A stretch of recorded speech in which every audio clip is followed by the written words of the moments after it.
Hello, friends. Uncle Marv here with another episode of the Unhealthy Podcast. Yeah, it's a show about health and wellness, but not your typical show. We actually look at more things than diet and exercise. We look at habits, relationships, money, all the things that are unhealthy or unhealthy, and we try to eliminate, reduce, or fix all those things so that we can live healthy and be happy. So we are back with another episode, and my guest today, Emma Viglucci, is here to help us with relationships, because that's one of the things that I have learned over time is that we need to keep our relationships healthy and all the unhealthy things that have crept in. Listen, I've been married 20 years, so trust me, there's some unhealthy things there. So Emma hopefully will help set me straight and hopefully have some things for you as well. So Emma, welcome to the show. I'm so happy to be here, Marv. Thank you for having me. Well, thank you for joining, and it's nice to have you here and help me and maybe some of my friends out with our relationships. Now, you heard me in the intro talk about the fact that, some of us have, we've been in relationships for a while. We think we're good, but, things tend to kind of slide and creep and all of that stuff. So, before we get into your history, your background and what you do, tell us, what are some of the things that, probably rang true with what I said? Well, absolutely. It's interesting, I'm sure what you're alluding to is that when people first meet and they start a relationship, that all the gooey feelings are going. You want to spend all the time with your lovey, and you show up with your best foot forward, and you make yourself as pretty, as handsome as possible. You show up with all the good habits. And then as you get comfy, a lot of that stuff goes away. We don't invest as much in our relationship, in our partner, and that definitely shows, and it doesn't help the relationship thrive, right? If you don't nurture it, it doesn't thrive. So that's definitely something that's not a great habit to have in there. All right. So you are part of an organization where this is what you do, Metropolitan Marriage and Family Therapy, but a much easier website, metrorelationship.com. Yes. So real quickly, give us a little quick history of when you started that and how's it going. Oh, lovely. Yes. So I started that in the year 2000. And before that, I had been practicing in the mental health profession for several years in foster care before that. And as my career progressed, I decided to hang up my own shingle and serve people in a more specific way. And so I wanted to specialize in working with couples more specifically. And that's why I created the private practice to do therapy, specifically therapy with couples, even though we do individual as well. And that's what it's all about. So one of the things that attracted me to your website, it talked about the fact that you help busy professionals with their relationships. So people that are either workaholics or, maybe they, in the beginning when they met, everything was great, but as they progress in their careers, they become ships passing in the night. So, is that like a particular focus where you said, I want to make sure that I help busy professionals? Yes. And that's why the name of the practice is Metropolitan. And that's why the website is Metro Relationship, because that's the busiest people are usually in cities, and they have strong professions or professional ethics, and they work too hard, and they're too invested in their businesses and in their professions, and everything else falls to the side. And they might have children. The children don't usually fall to the wayside, but the relationship does, and our personal care does, right? And those are the two things that usually break down our health and our marriage if we don't pay attention to them. In our family structure as well, our children do have acting out behaviors and other things going on, where if the parents are not showing up as they're supposed to. So it shows up everywhere when people are too busy and they're not giving their personal life the attention that it needs. All right. So those sound like those would be the symptoms or the issues that people would bring up when they first come to you and say, hey, we need help in our relationship. Because I was going to ask you, what are those things that usually pop up for us? But it sounds like those usually the key things? Those are usually the things that are happening in the relationship and in people's lives. But what I usually hear when people call us is we're not getting along, we're fighting a lot, we're feeling disconnected, we're trying to figure out how to save our relationship. Is this salvageable? It's not happening. So they're just trying to figure out how to make it work and make it better. Okay. So let's take a quick step back and talk about your getting into the couples therapy, I'm going to call it here, even though that's probably not exactly what it is. That's perfect. A lot of the people that I've talked to recently usually end up because they themselves had to fix a relationship or fix themselves, and they find something that works and then they turn around to share it with everybody else.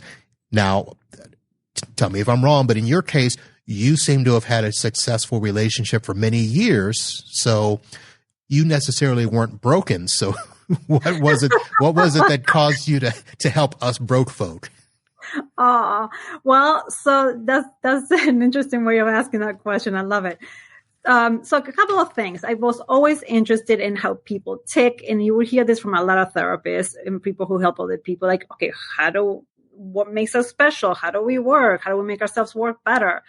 And so I always had that. And as I considered going into the profession, so psychiatry, I thought I wanted to go into. But then as I learned more what the different mental health professions are, and as I learned more about what's available and what kind of people I wanted to support, I ended up with couples therapy. And at that point, when I decided to go for my marriage and for my degree in marriage and family therapy, I had already been with my husband for many years.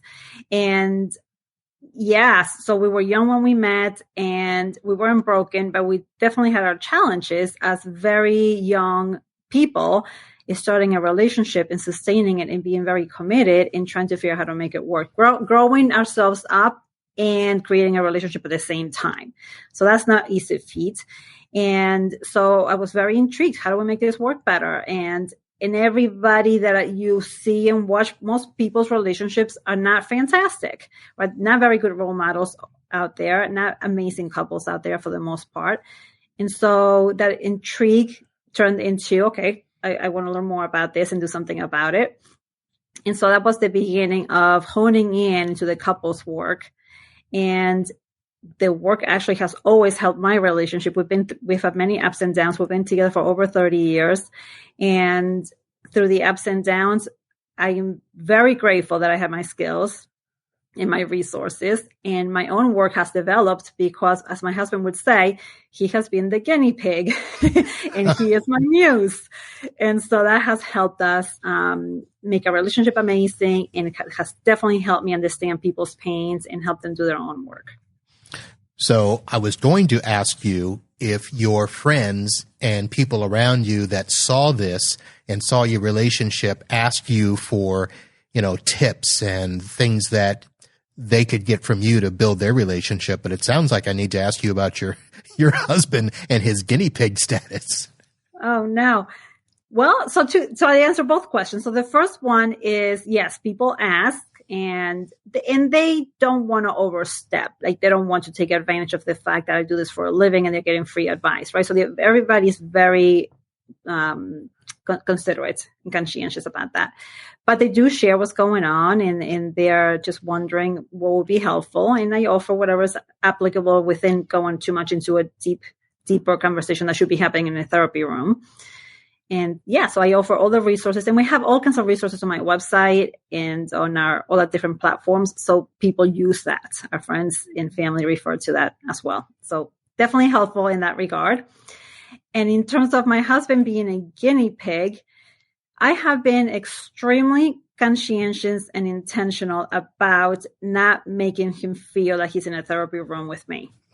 Right. So And I want to say that a lot of therapists would probably say that they're not doing therapy on their partner or on themselves, right? Or friends. Like, that's not cool. People would say, like, don't therapize me, right? Something like that. And so when I use my skills and my insights on myself in a relationship, I make it sound very, very matter of fact, very layman's terms. I just offer something very gently. And I might even say something and say, okay, if I offer something, just to get permission and not go in there and wreck things. So he doesn't feel that I'm the expert of him. That's not a very good relationship status place for a partner. And so I don't show up as the expert. I show up as me, and I bring all my wisdom to the best that I can, and I offer it as I see fit. And I ask for permission to share things if it feels a little bit more clinical than regular advice or regular insights in a couple. All right. And sometimes he'll give it, and sometimes he'll be like, well, I'm okay. But for the most part, he'll be like, sure, okay, what do you got, you know? So I was imagining that you would go and try a tactic on him and not tell him, and then he would turn around and go, is this a new thing you're trying? No. I do use all kinds of things that he's probably not even aware of. So, well, we're men. We're not aware of a lot of things. Well, yeah, I'm very, very gentle. I'm very mindful and respectful, and I'm just being me. So I can't separate what I know from me showing up. So okay, all right. So gives us a bit of understanding where you come from and your intrigue in this area. But let me ask. So the name of my show, obviously, Unhealthy Podcast. So the question I have to ask is, what are some of the unhealthy things that you have seen, whether they're habits or mindsets or things? When you talk to people, I assume that there's got to be a list of unhealthy stuff, right? Oh, absolutely. So let me give you a little background on this first, so people understand the context of where these are coming from. And that briefly is that I created a protocol, if you may, called the Successful Relationship Strategy, which is all of my years of experience in working with couples boiled down into this protocol. It informs this protocol. So all of the work that I've done, I pretty much narrowed down to, when I work with these people, pretty much we focus on these 5 areas, right? And so this strategy has 5 elements. And now what I would like to offer you is each of these 5 elements, I'll offer 2 unhealthy things that people do. And so, for example, the first one is called context and mindset. And that is the relationship mindset, what people bring to the relationship, the way that they look at the relationship. That's element 1. And what people do wrong in this element, in this category of relationship, is that they look at their partner as the enemy when they're not getting along or when they're struggling in their relationship. They don't look at their partner as an ally, part of a team, part of the partnership. When they're not feeling well, they go after their partner as if they're the enemy. And so that is really not a good habit to have. That approach alienates the partner, and it just sets up things to go south. So that's one for this element. And the other one for this element is that any problem that partners have, they blame their partner for it. So if their partner would change, everything would be much better. So that's another terrible approach to relationship in terms of relationship mindset. So that's for element 1. Okay. And I see that. I'm thinking in my head that I can imagine myself saying to my wife, you didn't do this for me, or why do you always do that? You know that upsets me. Mm-hmm. When she may not know, right? She may not know, and also she's not perfect, right? There's sometimes when we say things like that, is we're expecting our partner to be perfect, not to ever make a mistake. There's no grace there, no leeway, right? I might know something, but okay, so maybe I'm having a bad day and it totally slipped my mind, or I wasn't able to follow through or to remember or whatever, right? So where's the grace in that? Right. Yeah. So context and mindset sounds like part of me is thinking that this is something that should have been established at the beginning of the relationship. Can that happen?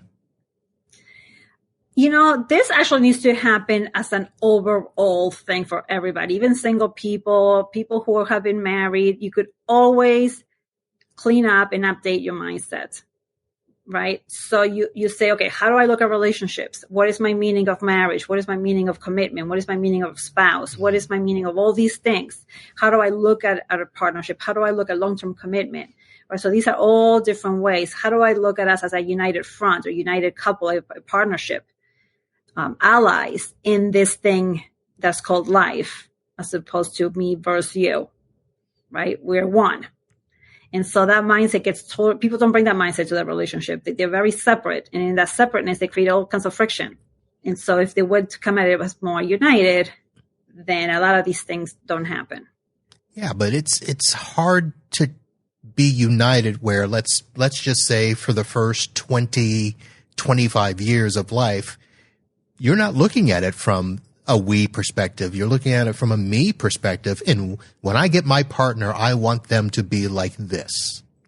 Or when we look at a marriage, we're either getting an example of our parents or our friends' parents and what we see other couples do. That's kind of where a mindset comes from, right? That's exactly right. And so that's why when people are considering starting a relationship, is to check for themselves, what are my expectations? What do I want out of a partnership, out of a marriage, out of a commitment, all those things that I was saying. And they could upgrade that to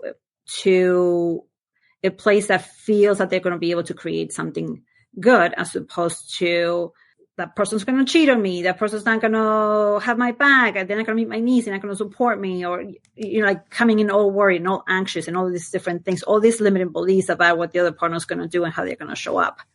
Right? They might abandon me. Therefore I have to protect myself. They're going to take my money. I hear all kinds of things that people do, right? As opposed to like, how about we start from like, okay, everything's great, right? Let's assume the best of people. And hopefully I'm not coming across as very naive, but we don't want to be so cautious. And where's the love? Where's like all the good stuff? Of course, if you want to get a prenup, if you want to do all the things, of course, I'm not saying not to do all the things that you're supposed to do, the practical things of life, but the whole mindset and the whole philosophy and the whole way of looking at things and having that drive your interactions, not very healthy. Well, I mean, with all good things, there's a little bit of risk always, right? If you're, I come from a sports background. So, in order to get the championship prize or the trophy, you got to risk losing. So, right. Exactly. So go all in, right? Invest. And of course you put the practical things in place, but your heart and your mind, be all in. Your actions, your love, your the way that you show up, the way that you invest in a relationship, be all in. You can't be like, well, I'm not going to say that. I'm not going to say I love you because he or she might not reciprocate. Like what? Just be all in, right? And then the other person will hopefully join you there. And if not, then there's work to do. Okay. All right. So I feel like you were getting ready to go through a list of elements there, and I probably derailed you after the first one. So what's next on the list? Yes, it's not derailment, just more deep conversation. I love it. So element 2 is communication and alignment. And in this one, the 2 things not to do is, one, that people don't use the communication skills and tools, right? They just blah.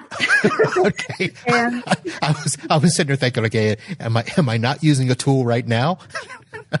Well, talking in and of itself is a tool, right? But usually we don't use it well. We're not mindful with our words. We're not intentional of the eye contact. There's all kinds of tools and skills in communication. It's not just open your mouth and let words come out, right? So when people are not mindful, intentional, and show up properly, that backfires.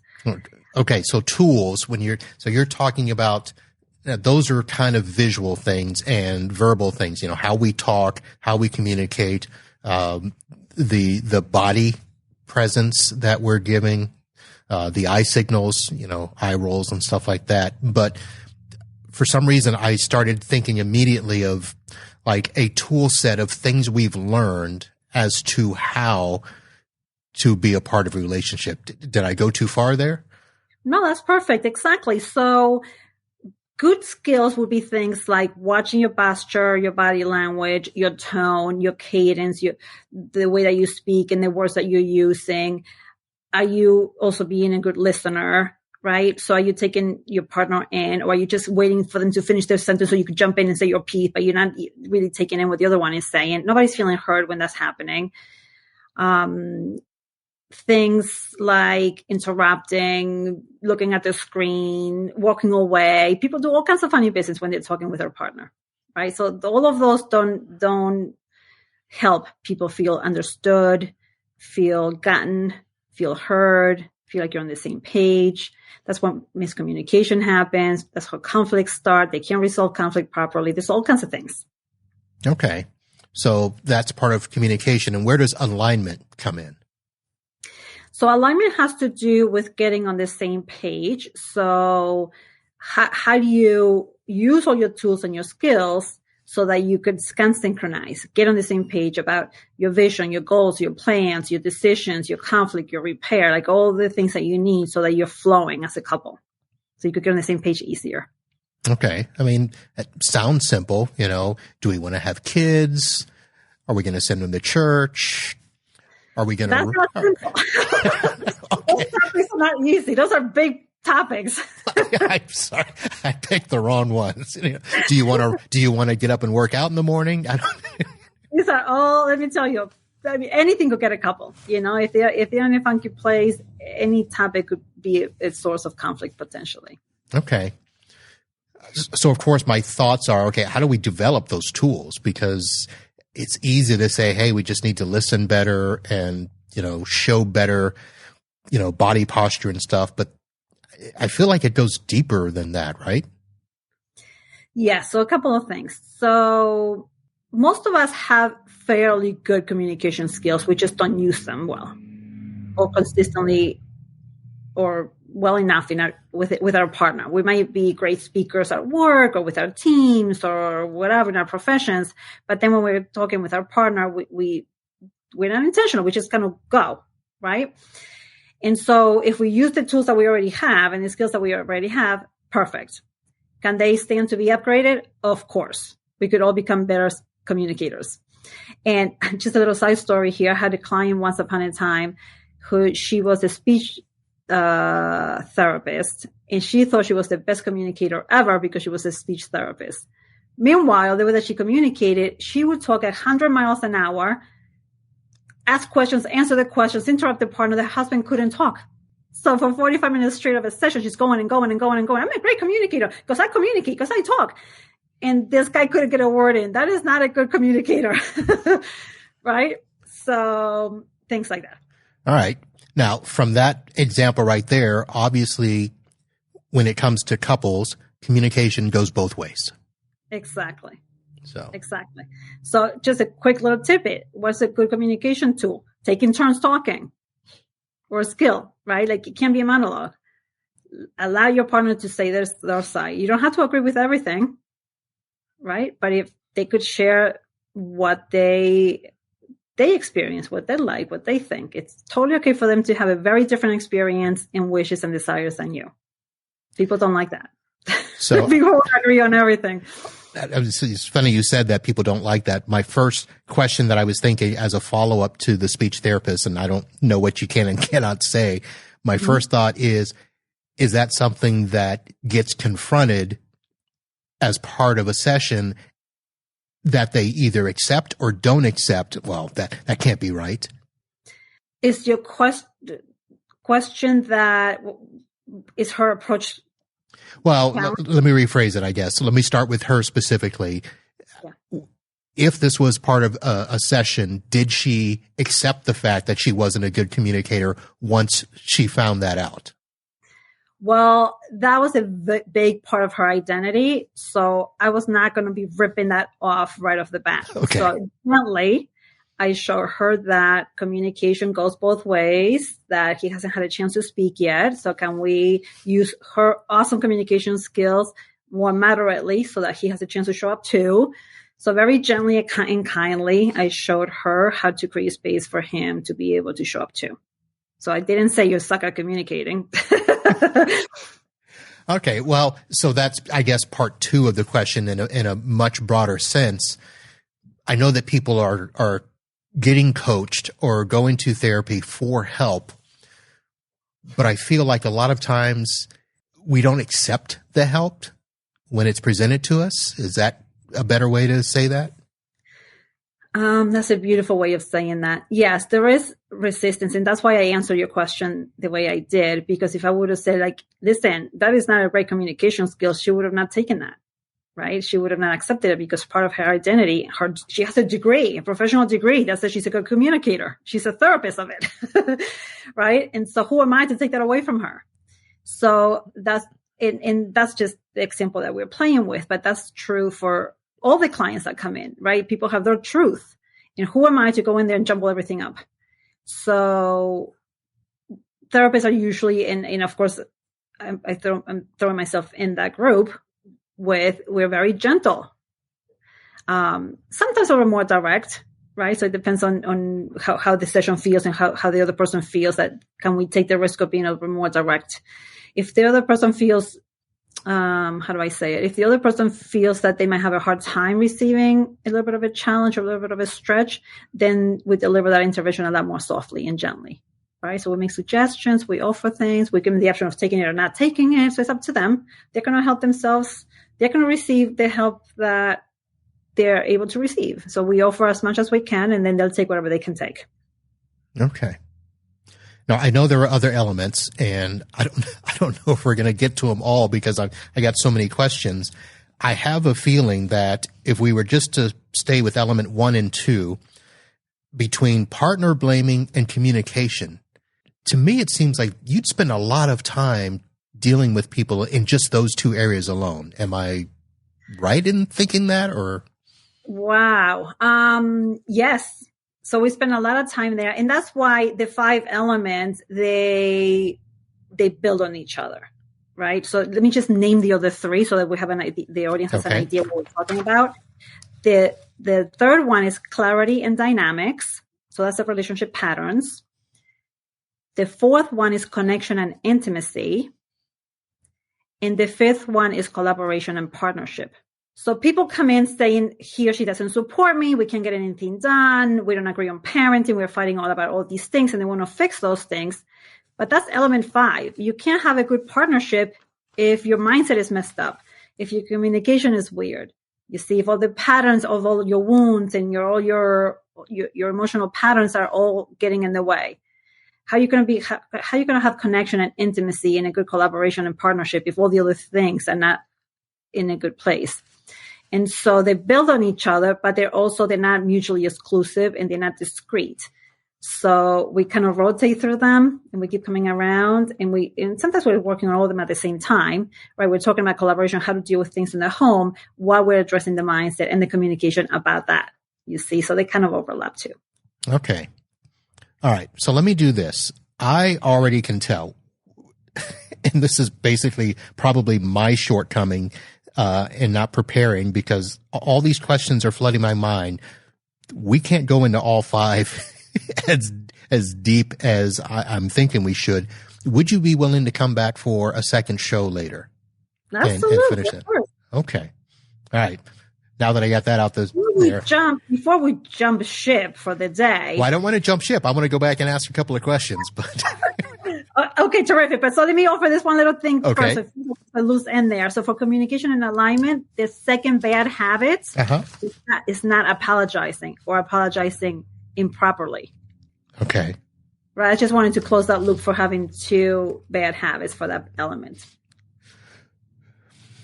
Now, okay, so another question. Obviously, not apologizing can come from a perspective of, why should I apologize if I'm right? That's awesome. Right? Yes. Or if I didn't do anything wrong. I didn't do anything wrong. Yes. Mm-hmm. You made me feel this way. Why should I apologize? Mm-hmm. I imagine that's huge. Yeah. Well, so a few things in there. The first one, you made me feel, first of all, is like nobody could make you feel anything, right? So our feelings are our own choice and our own reactions. Yeah, but wasn't that how we learned to do stuff in the 70s and 80s? Wasn't that okay? So let me go back. So now I didn't go to therapy, so let me get that out there. So I'm not reciting this, but I remember hearing people always talk about where when you do this, it makes me feel this. Terrific. What? Yes, but that's different, right? Oh, okay. So when you do this behavior, it makes me feel like this. You didn't make me feel anything. There's a difference there. That's what it sounds like. And that's how it could be taken. But you could do this and I could still feel something else. Okay. Right? So whatever feelings come up for me is because of my own individuality, my own history, my own triggers, my own wiring, my own patterns, everything else. Somebody could do something and it means nothing to me. Somebody else could do that same thing could be done to somebody else and that person's going to freak out. Oh. Yeah. Okay. Right. Now, see, that just threw away 20 years of what I was thinking was the proper format of dealing with conversations. When you do this, it made me feel like this, and then...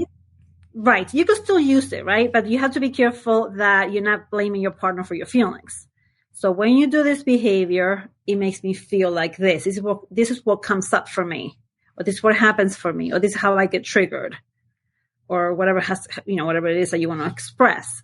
And then your partner then is not blamed, right? When you own it, when you share those feelings, they're going to have more of a vulnerable nature to them. And then when you're doing that, your partner's not going to get defensive because they see the vulnerability there. They're going to want to take care of you or help you or soothe you or show up for you. But depends on how that's said. If you're blaming them for your feelings, they're going to protect themselves. They're going to deflect.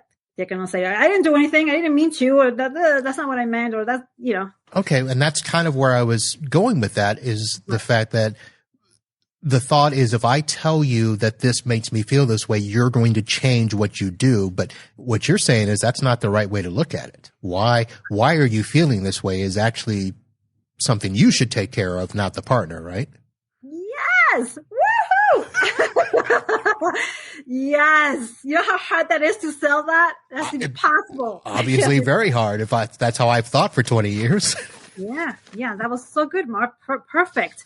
So that's right. That's something that we have to take care of. Of course, our partner is part of our partnership, part of us, part of our couple, part of the we, right? They're invested in us not feeling bad also. So they want to hopefully help, support, change. They don't want to trigger us and bother us and hurt us, right? So from a place of being supportive and loving, they might want to change whatever it is that they're doing or how they're doing it so they don't hurt us. Interesting. But not because they have to, because they want to. Right. All right. That just changed my whole thought process. You just got it freebie. You're welcome. So let me at least go back, since we're going to separate the other three. Let me go back and kind of as a prelude to elements 1 and 2. Yes. We mentioned the fact that you focus on the busy professionals. Are there unique challenges to them that are different than other couples? Let's see. Well, what I would offer is that the concept of not having enough time. I think that most people have the idea that they have the feeling that they don't have enough time, right? Even if they're busy, even if they're not busy professionals, most people usually complain that they don't have enough time. So I don't know how to answer that. I think that what's unique about them is that they're more consumed by work.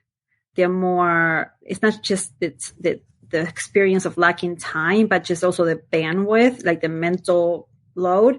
Other people who are not professional or business owners, they might feel like they have a lack of time, but they're not all consumed by their profession or by their endeavors, right? They clock in and out of work.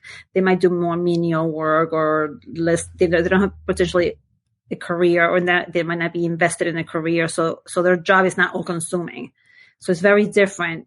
They might experience a lack of time because of all the things that they might be doing.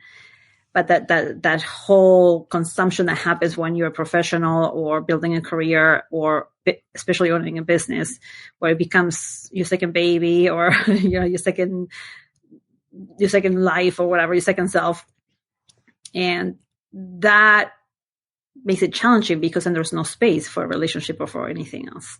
Now, part of me is thinking that it's easy as a business person or businesswoman to feel like the time issue is because of work. But there are so many things now in our lives that cause us all to be busy. It's not just work. I mean, we are doing so much. I'm thinking of the family that has kids that's in travel baseball or travel basketball, and they now have to, every weekend they're carting their kids off somewhere, things that we didn't do 20, 30 years ago. Both parents are working full time, something that, it's been happening for a while, but the full time aspect, I think is more, there's so many things now that consume our time. For sure. So everybody's busy, right? We're establishing that. The way that people are doing parenting, it's crazy. I could say more about that in a second. Everybody's way overscheduled, in my opinion. And then add to that having a full profession or a full career that you're really invested in growing, developing, or a business. That's a lot, right? So people who are not professionals or who don't have businesses, they don't have it as bad. And please don't come for me. You're also very busy, but it's just not the same level of the mental focus on like something else. Like it's like I was saying before, all consuming. Like you're growing your career, you're developing your career, your profession, or a business. Sometimes both, profession and business. That takes a lot of mental energy, a lot of focus. So you have all of the usual stuff, and then that on top of it. So makes it fun, doesn't it? It's super fun. You have to figure out how to do it right so you don't kill yourself. Yeah. All right. Well, unless you have something else, I know that we talked about having a second show that we're going to come back and talk about the other three elements. But those of you listening, Emma Viglucci, metrorelationships.com. We've talked about a lot here in just the first two, about having the right context and mindset, and then also building the connection and alignment. And my goodness, that was a lot right there. Yes, totally. So just as a closing thing for this episode, if you may, something to keep in mind is to start creating a little bit of a breather for yourself and to undo some of the negative habits is to do the opposite of the negative habits, right? Which would be things like making time for the things that are important to you, like making sure that you're taking care of yourself, making sure that you're making time for your relationship and that you prioritize your relationship. Like I said much earlier in today's episode, usually our self-care and our relationship care go out the window when we're running around with the kids and the sports and the things and the profession and the career and the business. We don't take care of ourselves that well, and we don't nurture our relationship or invest in our partner. And so if those two things could be corrected, people will be way ahead of the game. Another question. Okay. Do you have people schedule things like date night? Like, is that something that they have to put on the calendar like it's a regular work appointment? Yes. We even schedule sex. Get out. So let me okay. Bonus episode right here. you can't schedule sex. Okay, wait. That's the reaction that people have, right? So let me say this. When people are not having sex because they're so busy and they're so tired and their desire goes down and their libido goes down and they're exhausted and they're not getting along and everything else is happening, there's no sex. And so we schedule sex at least one time a week so that at least you have some. And then if you want to have more, knock yourself out. But really, does it have to be a schedule? It doesn't happen otherwise. For some people, right? And so you do the basics that you get at least one in, you get it in one a week. And then if you want more, please. It could be adventurous. It could be spontaneous. It could be romantical. It could be all other things. You could add to the one, right? So I'm not telling you not to have more, but at least have the one. This is for people who are not having sex. If you're having sex and this is not a problem, then fine. Do your thing. You don't have to schedule it then. Okay. Listen, I'm not gonna share all my sexual details, but because here's the first thing that came to mind. If you're scheduling it, are you actually scheduling what you do? Like, okay, well, we got to do, 2 minutes of foreplay and 2 minutes of cuddling afterwards. And Nah, usually what it looks like, it's like, you know what, let's make sure that we have sexy time on Saturday afternoon or Thursday morning or something that makes sense. So people prepare for it, they get themselves geared up for it, they're looking forward to it, they get all their parts clean and organized, so then they're comfy going into sexy moments. Otherwise, there's always an excuse not to. All of the things. So people are more likely to be able to get together because they're expecting it. Then they could do whatever they want. Okay. Now here's the opposite coin to that. Mm-hmm.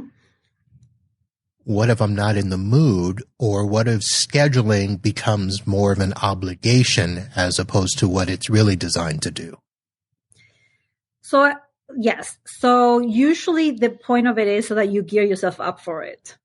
Right. So you can look at it as a chore. As the time is coming, Saturday afternoon is coming. Now you start teasing each other. You start planning for it. You get yourself in the mood. Right. So you're actually set up for it, as opposed to like, oh gosh, the dreaded sexy time is coming. Like, what's the point of that? You know, usually the thing is so that you prepare for it and you gear up for it, and then you make it juicy. You start planning for it. Anticipation works. All right. Well, folks, we're gonna have to end the discussion there. So, there you have it. Schedule your sex time if you're not getting enough. That's right. All right. Well, Emma, thank you very much for coming on, and thank you in advance for agreeing to do a second episode. I don't know why I didn't have this feeling before that we're going to have so many questions pop up. I apologize for doing that to you. Not a problem at all. I'm more than happy to come back and continue the conversation. This is a lot of fun. So thank you. All right. Folks, if you want to go ahead and get a jump on stuff, again, Emma Viglucci, metrorelationship.com. If you're listening on one of the apps, all of the information will be in the show notes, including a link to her guest profile on the webpage on healthypodcast.com. Check it out. Check her out. And, if you need help scheduling sex, I don't know why that keeps coming up. Help yourself. But we will be back for a part 2. We don't know when that'll be, but I'm sure you'll be looking forward to it, as will I. Emma, thank you very much for joining us. My joy. Thank you for having me. All right, folks, that'll do it. We'll see you sometime soon. And until then, do all that you can to live healthy and be happy. See ya.